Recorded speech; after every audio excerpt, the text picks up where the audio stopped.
आपला महाराष्ट्र यूट्यूब चॅनलमध्ये आपले स्वागत आहे। जल प्रकल्पातील पाण्याचे सूक्ष्म नियोजन करावे। विभागीय आयुक्त दिलीप गावडे।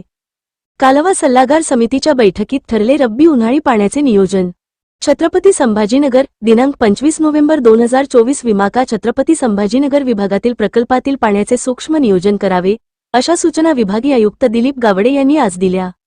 विभागीय आयुक्त कार्यालयात विभागीय आयुक्त तथा कालवा सल्लागार समितीचे अध्यक्ष दिलीप गावडे यांच्या अध्यक्षतेखाली जायकवाडी प्रकल्प, नांदूर मधमेश्वर कालवा प्रकल्प, निम दुधना प्रकल्प, माजलगाव प्रकल्प, उर्व पैनगंगा प्रकल्प, पूर्णा प्रकल्प, येलद्री व सिद्धेश्वर प्रकल्प, मांजरा प्रकल्प, निम तेरणा प्रकल्प, सिना कोळेगाव प्रकल्प या 9 मोठ्या प्रकल्पावरील सिंचन तसेच पाणी नियोजनासाठी कालवा सल्लागार समितीची शासकीय सदस्यांची बैठक आज दिनांक 25 नोव्हेंबर 2024 रोजी विभागीय आयुक्त कार्यालयात झाली।